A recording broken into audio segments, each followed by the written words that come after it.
दोस्तों इस वीडियो में हम एक बहुत इंपॉर्टेंट क्वेश्चन डिस्कस करेंगे। क्लास 9th मैथ्स का क्वेश्चन है ये, बहुपद चैप्टर से क्वेश्चन है शून्य बहुपद की घात क्या होती है।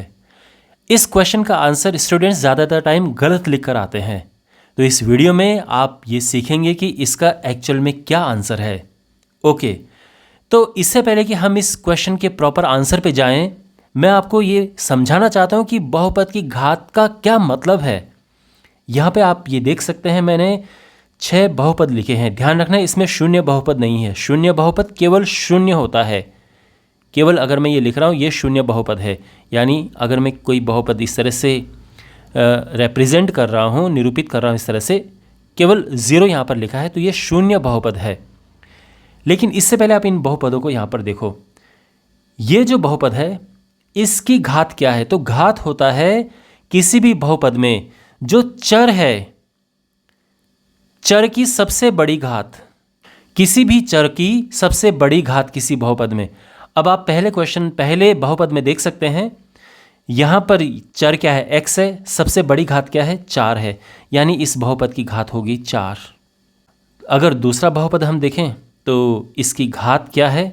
तो अब आप देखो, जो इसमें चर है, अब इसमें y भी चर है और z भी चर है, तो सबसे बड़ी घात क्या है? तो सबसे बड़ी घात 5 है, तो यानी इस बहुपद की घात 5 हो गई। जो तीसरा बहुपद है उसे देखो, उसमें चर क्या है? चर उसमें x है और इसकी सबसे बड़ी घात क्या है? तो इसमें तो एक ही घात है, तो ये इसका आंसर हो गया कि इसकी घात 1 है।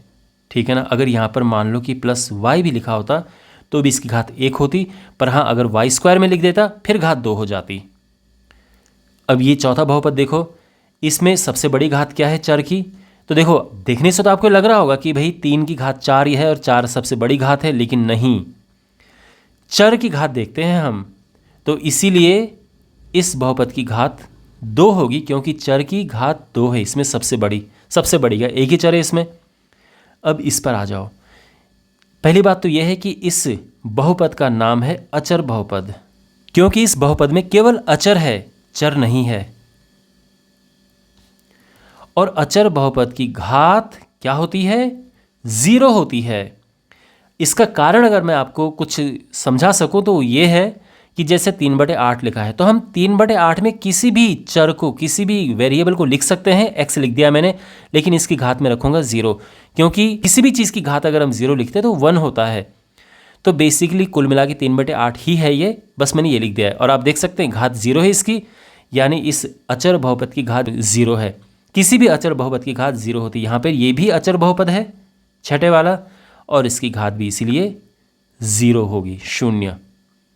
लेकिन अब बात करते हैं शून्य बहुपद की, यानी केवल और केवल 0 है, तो इसकी घात क्या होगी? ओके, ये शून्य बहुपद है। अब सबसे पहली बात तो मैं आपको ये बता देता हूं कि इसकी घात है परिभाषित नहीं, नॉट डिफाइंड, यानी न 0 है, न 1 है, न 2 है, सीधे परिभाषित नहीं। आप आंसर में यही लिखेंगे। अगर मैं आपको इसका कुछ समझा सकूं, वैसे कोई इसकी एक्सप्लेनेशन नहीं है क्यों है ऐसा, लेकिन देखो ये है 0। अब 0 को मैं क्या लिख सकता हूं? किसी चर के साथ अगर मुझे लिखना हो तो मैं लिख सकता हूं 0 × x लिख सकता हूं मैं, है ना, या 0 × y लिख सकता हूं। अगर मैं इसको 0 × x लिखूं तो यहाँ पर देखो इसकी घात क्या है? तो आप कहोगे कि ये तो x की घात यहाँ पर 1 है, क्योंकि जब कुछ भी नहीं लिखा होता तो घात 1 होती है। तो इस केस में जो इसकी घात होगी वो 1 होगी। लेकिन मैं इसको ऐसे भी तो लिख सकता हूँ 0 × x², ऐसे भी लिख सकता हूँ मैं। इस केस में इसकी घात क्या होगी? 2 होगी। भाई क्यों? क्योंकि 0 × x² भी तो 0 ही आएगा ना।